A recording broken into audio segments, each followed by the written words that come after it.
Hello दोस्तों, नमस्ते। सुजाता ने आज 10 साल बाद दोबारा बसेरा में कदम रखा। ये वही बसेरा था जहाँ कभी वह दुल्हन बनकर आई थी। ये कभी उसका घर हुआ करता था। उसके ससुर रिटायर्ड जज अविनाश शर्मा की कोठी, उसके पति आईपीएस निशांत शर्मा का घर। घर में शोक पसरा हुआ था। मृत शरीर को ले जाने की तैयारी थी। मरने वाली और कोई नहीं, उसके पति की दूसरी पत्नी ज्योति थी। वो जाकर अपनी सास के पास खड़ी हो गई। माँ आंखों में आंसू भरे उसे देखने लगीं। उनकी गोद में ज्योति का बेटा आदित्य दुबका हुआ था। उम्र 8 साल थी। ऐसा लग रहा था कि आसपास के माहौल से बहुत डरा हुआ था। निशांत की नज़र जैसे ही उस पर पड़ी, वह अवाक रह गए। ये कुछ ऐसा था जिसकी उन्हें उम्मीद नहीं थी। मृत शरीर अपनी अंतिम यात्रा पर निकल पड़ा था। सुजाता अपनी सास को सहारा देकर अंदर ले गई। सास ने उसका हाथ अपने हाथों में ले लिया। सुजाता, तुमने मेरा मान रख लिया बेटा। अन्नू कैसी है? बोलते हुए गला भर आया था उनका। ठीक है माँ, उसे नानी के पास छोड़ कर आई हूँ। सुजाता, मेरा दिल बहुत घबरा रहा है। आदित्य का क्या होगा? माँ, आप ज़्यादा ना बोलें, आपकी तबीयत खराब हो जाएगी। सुजाता उन्हें तसल्ली देती रही, पर उसके मन में तूफान उमड़ रहा था। ये वही घर था जहाँ उसके पति ने उसे ठुकराया था और ज्योति से शादी कर ली थी, वह भी उस कंडीशन में जब वो माँ बनने वाली थी। निशांत बेटी के जन्म के बाद एक बार भी अपनी बेटी को देखने नहीं आए थे। उन्होंने तो ये भी जानना जरूरी नहीं समझा था कि माँ बेटी जिंदा हैं या मर गईं। इस घर में सिर्फ एक माँ ही थी जिन्होंने उसे बेहद प्यार दिया था, जो उसके साथ डट कर खड़ी रहीं। उन्होंने बेटे को बहुत रोकने की कोशिश की, पर रोक नहीं सकी थीं। सुजाता ने ही उन्हें मना कर दिया था। माँ, मैं अब इतना नीचे नहीं गिर सकती कि मैं निशांत के साथ रहूं, जब उन्होंने मेरी जगह किसी और को दे दी है। उसने आसानी से निशांत को आज़ाद कर दिया था। वह निशांत के वापस लौटने से पहले वहाँ से निकलना चाहती थी। माँ, अब मैं चलती हूँ। सुजाता, आज मत जाना, यहीं रुक जा बेटा, मैं बहुत अकेली हूँ। माँ, रूबी और नेहा दोनों यहीं हैं आपके साथ। रूबी और नेहा निशांत की चचेरी बहनें थीं। जब वह शादी होकर आई थी तो ये दोनों उसकी नंदे कम सहेली ज़्यादा बन गई थीं। भाभी, रूबी का गला भर आया। हम तो आपका साथ कभी। उसकी रुलाई फूट पड़ी। सुजाता माँ के सामने खुद को बेबस पा रही थी। उनके बार बार जोर देने पर वह रुक गई। मम्मी को फ़ोन करके बता दिया। मम्मी को बहुत गुस्सा आया था, पर सुजाता ने किसी तरह उन्हें समझा दिया। शाम को सब आ गए थे। निशांत के चेहरे पर गम के बादल छाए हुए थे। सुजाता महसूस कर रही थी कि निशांत की नज़रें उसे ढूंढ रही थीं। वह नहीं चाहती थी कि निशांत से सामना हो, इसलिए वह चुपचाप एक तरफ हो गई। उसने घर वैसे ही संभाल लिया जैसे पहले करती थी। सारे इंतजाम कर रही थी। रात को सास के साथ उनके कमरे में थी। सुबह होते ही वह तैयार हो गई। फिर उसका सामना निशांत से हो गया। निशांत को देखकर उसका मन गुस्से और नफरत से भर उठा, पर यह मौका इन सब के लिए नहीं था। उसने भले अपनी सौत को 1000 बद्दुआ दी थी, पर उसके बच्चे का ख्याल आते ही वह अपने मन को शांत कर लेती थी। उससे ज़्यादा नफरत उसे उस इंसान से थी जिसने उसकी आत्मा को छला था। कितनी खूबसूरत थी वो, छूते ही मैली हो जाने वाली एक सुघड़ गृहिणी। निशांत तो उसकी नफासत और खूबसूरती के दीवाने थे। उनकी शादी को 3 साल हो गए थे। कभी निशांत के प्यार में कोई कमी नहीं देखी थी। उसका और ज्योति का शकल सूरत का कोई मुकाबला नहीं था। ज्योति आईपीएस थी। एक साथ काम करते करते कब उनकी नज़दीकियां बढ़ गईं, उसे पता ही नहीं चला। उसने सपने में भी नहीं सोचा था कि निशांत उसे धोखा देंगे, उसके सीधेपन को छलेंगे। फिर सब कुछ खत्म हो गया था। माँ की आवाज़ ने उसे वर्तमान में ला दिया। सुजाता बेटा, शाम को आ जाना। पर माँ, मेरी क्या ज़रूरत है, सब तो हैं यहाँ। निशांत अपलक उसे देख रहा था। उसने उन्हें अनदेखा कर दिया। नहीं सुजाता, तुम आ जाओ शाम को। 13वीं तक तुम यहीं रुक जाओ। मैं तो हमेशा इस घर में अकेली ही रही हूँ। उनकी फिर से रुलाई फूट पड़ी। वह झट से निकल गई। शाम को ना चाहते हुए उसे आना पड़ा। नौकरों से सारा काम कराना, पंडित जी को क्या क्या चाहिए, रिश्तेदारों के ठहरने का इंतजाम, सब उसकी देखरेख में हो रहे थे। निशांत की बुआ ने उसे देख कर कहा, सुजाता चलो ठीक किया तुम आ गई। ऐसे वक्त में भाभी को तुम्हारे साथ की ज़रूरत थी।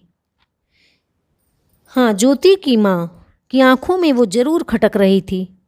13वीं के पश्चात ज्योति की माँ ने मौका देखकर उससे कहा, तुम यहाँ क्यों आई हो? ये मेरी बेटी और उसके बेटे का घर है। यहाँ हक जमाने की कोशिश मत करना। आंटी, आप बेफिक्र रहें। मुझे ये घर कभी फला ही नहीं। मैं अपनी बेटी के साथ बहुत खुश हूँ। मुझे मेरी ज़िंदगी में किसी की ज़रूरत नहीं। इस घर में मैं अब कभी वापस नहीं लौटूंगी। ऐसा कहकर वह रूम से बाहर निकल गई। दरवाजे पर निशांत खड़े थे। शायद वह सब कुछ सुन चुके थे। उनके चेहरे से लग रहा था कि जो कुछ उन्होंने सुना था शायद उन्हें इसकी उम्मीद नहीं थी। वो वापस लौट आई। माँ उसे फ़ोन करती रहती थी, उसके हाल समाचार सुनाती रहती थी। उसका दिल नहीं करता था सुनने का, पर माँ का मन रखने के लिए सुन लेती थी। तलाक के बाद उसने एक छोटी सी जॉब कर ली थी। बहुत ज़्यादा तो नहीं, पर माँ बेटी का काम अच्छे से चल रहा था। अनु 10 साल की थी, पढ़ाई में बहुत होशियार। उसे माँ का रूप और पिता का व्यक्तित्व दोनों मिले थे। एक दिन जब सुजाता ऑफिस से लौटी, फ्रेश होकर चाय बना रही थी, दरवाजे पर बेल बजी। उसने दरवाज़ा खोला। निशांत खड़े थे, साथ में आदित्य था। क्या मैं अंदर आ सकता हूँ? वह दरवाजे से हट गई। इतने में उछलते कूदते अनु अंदर से आ गई। उसे देखकर निशांत को झटका लगा। ऐसा लग रहा था कि किसी ने सुजाता की और उनकी मिट्टी लेकर ये मूर्त बनाई हो। उसने आते ही हाथ जोड़ दिए।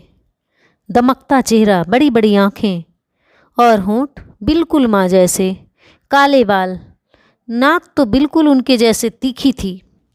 वे आश्चर्य से उसे देखते रहे। उन्होंने जैसे ही अपना हाथ उसकी तरफ बढ़ाया, सुजाता ने बीच में आकर आदित्य का हाथ उसके हाथ में पकड़ा दिया।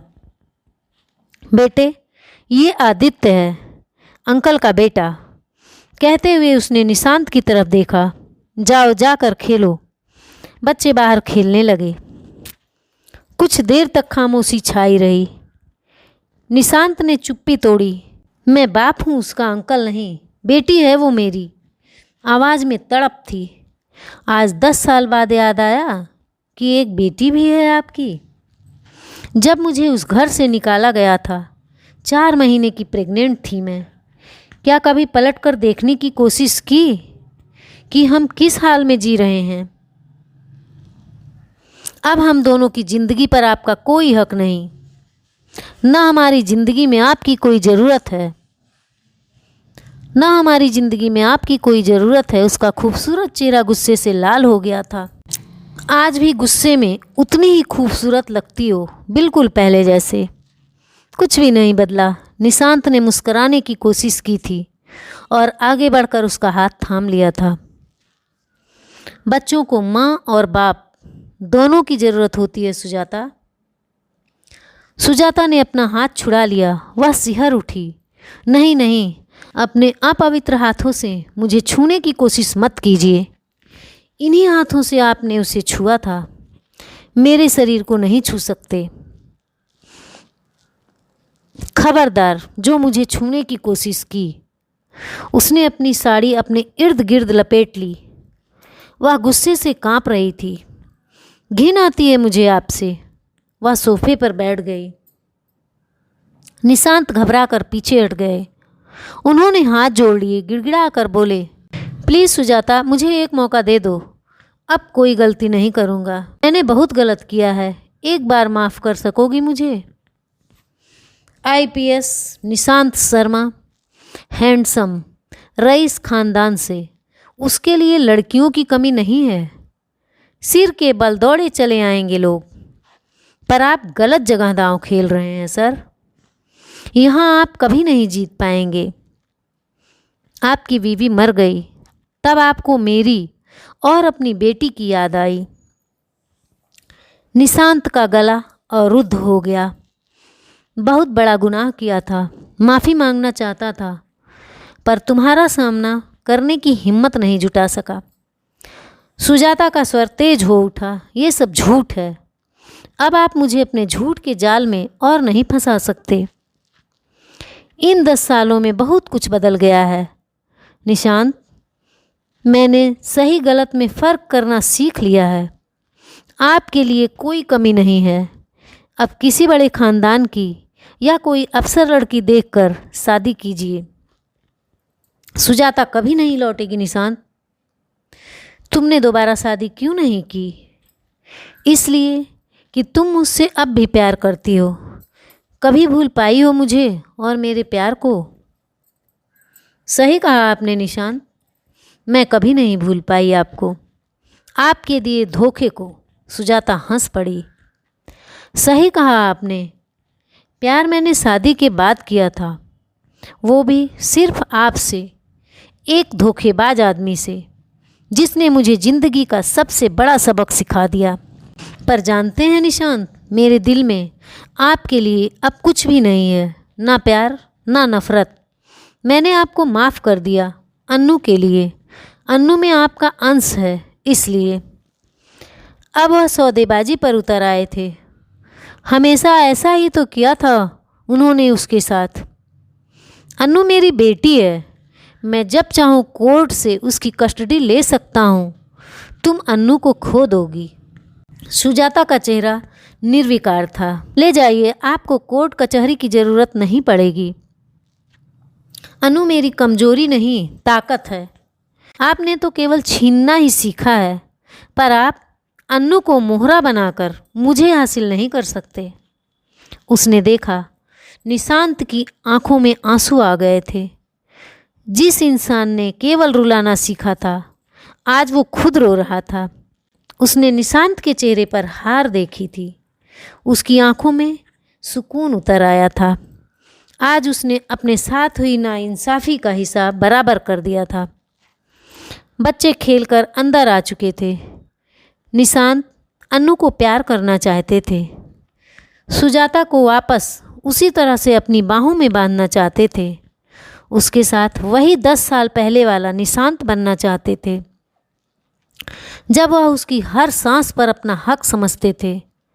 पर उनकी मुट्ठी से वक्त रेत की तरह फिसल चुका था। वो ललचाई नज़रों से अन्नू को देख रहे थे। अन्नू को देखते हुए महसूस कर रहे थे कि उन्होंने क्या खो दिया था। सुजाता ने कितने अच्छे से अन्नू की परवरिश की थी। उसने तो अपना कर्तव्य, अपना पत्नी धर्म सब कुछ अच्छे से निभाया था। धोखा तो उन्होंने किया था। आज वो सब कुछ हार चुके थे।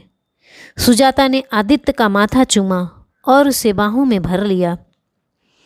अगली बार आओगे दीदी के साथ खेलने? आदित्य ने खुश होकर गर्दन हिलाई। अब दादी को साथ लेकर आना। ये संकेत था निशांत के लिए। अब आपकी यहाँ कोई ज़रूरत नहीं है। निशांत थके कदमों से वापस लौट पड़े। सुजाता ने सही किया या गलत? धन्यवाद।